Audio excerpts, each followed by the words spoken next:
What'd you say when the Bears had the lead in the fourth quarter? Oh, I said in the middle of the third quarter. Mm-hmm. What'd you say? I told you guys, I said the Packers are going to win this game by 1. This is how Packers. He did. He said that. I lived in Chicago for 5 years. He said and that. I watched all these games, and they're all. It's to some degree. Right now, every Packers-Bears game is the same. They're all the same. And it's this type of stuff. And it was on Sunday. Green Bay Packers win the game 20-19. They, in fact, win the game by 1 point. We'll look at the top 5 graded players for the Green Bay Packers. Wide receiver Christian Watson at the top of the list with an elite 93.0 in this game. Edge rusher Rashawn Gary with a 79.0. Offensive tackle Zach Thomas, 73.8. Wide receiver Jaden Reed, a 73.6. And then running back Josh Jacobs with a 71.5. Did you see that play where he's like one-on-one with Jalen Johnson? And he basically, like, you could almost, like, see him mid-play. I can't remember exactly what he says, but he's like, come on, like, come tackle me. Like, come on. Like the play, he's staring him down. The play's going on, and he's basically just giving him the, yeah. Come on, let's do this. Kind of a play, which I love that. He just wants an Oklahoma drill is what he wants. Essentially, yeah. And I would not bet against Josh Jacobs in any sort of Oklahoma drill against anybody that maybe wouldn't have, 80 more pounds on him. But even then, I don't know if I'd bet against him. Quarterback Jordan Love in this game is 73.7. On Chicago's side of things, offensive tackle Braxton Jones was the top-graded player with an 82.0. Wide receiver Romo Dunze had a really nice day. 76.2 overall grade. Center Colton Shelton with a 73.7. And offensive tackle Darnell Wright right after that with a 71.0. Edge rusher DeMarcus Walker rounding things out at number 5 with a 70.9. Quarterback Caleb Williams in this game. Great day from Caleb Williams, and I'll get to that in a second, but 85.2 overall grade in this one, albeit in a loss. Stat told the story here, Dalton. Okay, so you know what's weird is twice this week, and I'm not that old. I'm only 30. I haven't watched as much football as some people, or even as much as you per se. What, are you calling me old? It's all relative. Anyway. Feel great. Thank you. So the Packers, so this was a low-scoring game-ish because it was just slow-paced, all right? The Packers, other than a kneel down at the end of the first half, only had the ball 6 times. And I think the Bears 7, which is weird. It was a slow-paced game. It was 20-19, and what shocked me was just how darn efficient the Packers' offense was. It's the second time this weekend that I've seen a game like this, and I'll tell you the first one in a second because you're going to like it.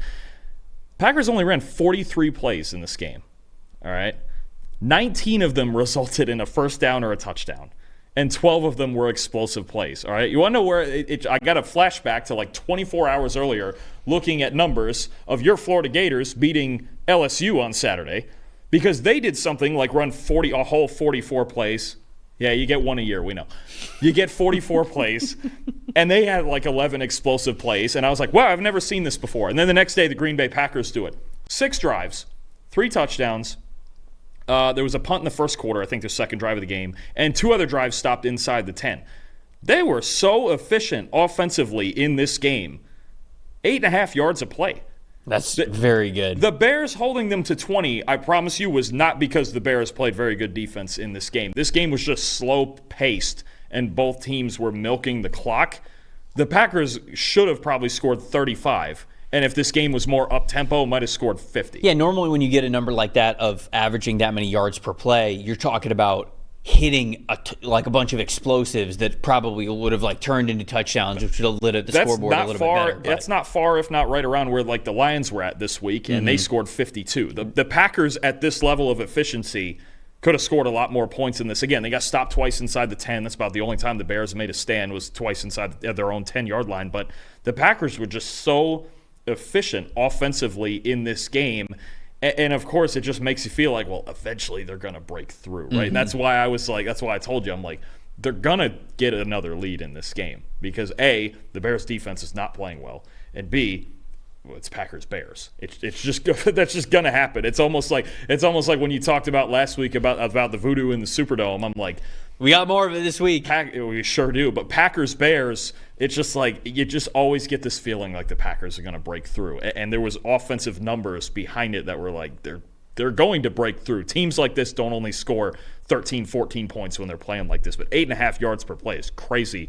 and they only ran 43 plays. I just couldn't believe 19 of them were first downs or touchdowns. That's nuts. Yeah, I mean, my most disappointing, I'll just piggyback off of you really quick. Bears coverage, 47.1 coverage grade as a team. No starting corner had a coverage grade above 56.5 in this game. You mentioned it's not, you talk about the lack of points from the Green Bay Packers. Oh, it's not like the Bears were doing a ton to really stop them, and that was true. This team just did not play well this past week from an efficiency standpoint on the Bears side of things, and they just got to play a lot better than that if they're going to beat the Packers. So that was my most disappointing, is this is a unit that they're supposed to win on the backs of. The coverage, the secondary in particular, I think is a unit that's really strong and really talented, but they just did not play well against the Packers. I know that's your most disappointing as well. Yeah, I'm just going to add one more number in there, and it's been a thing that's kind of been a trend lately. I don't know if it's because of the Jaquan Brisker injury, the concussion, him being out, but the first doesn't help. The first 7 weeks of the season, they were second in the NFL in coverage grade, and the last 4, they're dead last. They have a 44.9 coverage grade over the last 4 weeks. I didn't realize they were dead last. They are dead last over the last 4 weeks.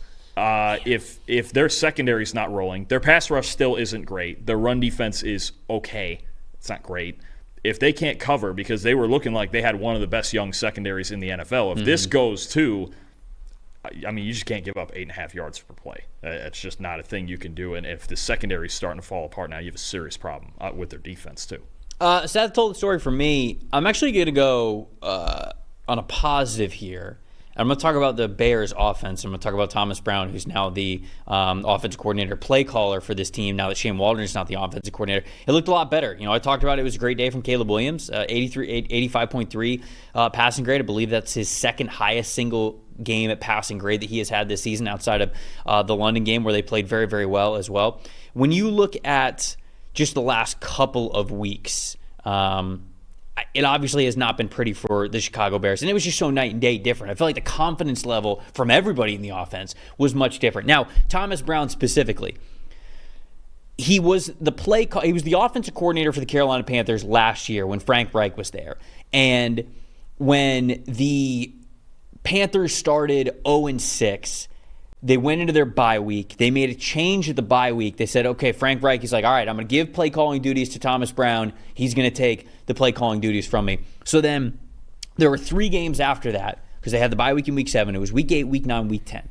In those 3 weeks, Carolina Panthers, negative EPA per play all around. They scored 15, 13, and 13 points in that stretch. And then Frank Reich ended up taking play calling duties back.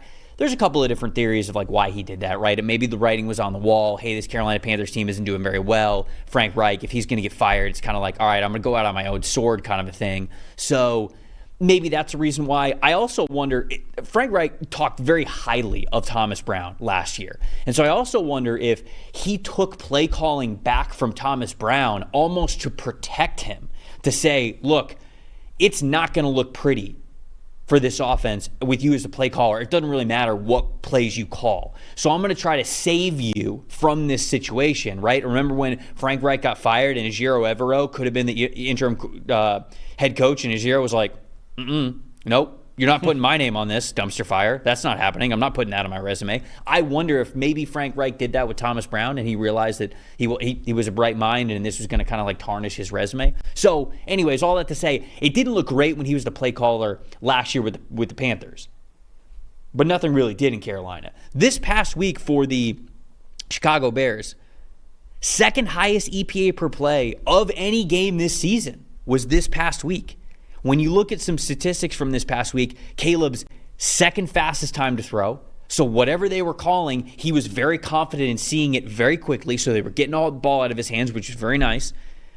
Highest rate of play action that they have had so far this season, which I like that they were throwing more of that into. And then the third highest completion percentage of the season from Caleb Williams. So it just felt like there was less thinking and a lot more freedom to just go out and play from Caleb. That is the vibe that we got there. 6 targets, 6 catches for DJ Moore in the first half alone. So you're getting DJ Moore back involved. So obviously they lose the game, and it's not great. It doesn't feel good. But moving forward, clearly the way the players talked about how the offense was sort of night and day different than when Shane Waldron was there, I'm excited to watch this Bears team moving forward. with Shane Waldron as the offensive coordinator, I thought it was a very real possibility they could get swept in this division because they had their whole division right in front of them. 0-6. I don't know if it's as much as a guarantee now, seeing how well the offense played. The defense got to play better, but wanted to shout out Thomas Brown. I thought he made Caleb Williams a much more confident player in this game, which is tough to do first game from a coaching change. So I do like some of the changes that we saw, specifically the time to throw being down for Caleb Williams and the play action rate being a lot higher, being willing to go and do those little things that really help you identify an offense and really just keep a defense on their heels. Yeah, I'm going to add more layers to that because, I obviously could have taken a Caleb Williams or a Braxton Jones. Like, there was several players here who played well in the Bears offense, and it was at least a smooth operation this week. And their offense was good enough to win this game. You just had a blocked field goal at the end, and that's unfortunate. But a couple things when the Bears have looked good this season on offense. They've gotten under center, okay, in this game, 24 snaps under center, third most of the season. They've run outside. They are not a between-the-tackles running team. And Thomas Brown is maybe the guy that when they were running off tackle more, maybe he's the one who had influence on this, and now he's just buying into it totally. This game, between the tackles, 8 carries, 16 yards. Off tackle, 21 carries for 114 yards. They're an outside running team. And DeAndre Swift, let's be real, has always been an outside runner.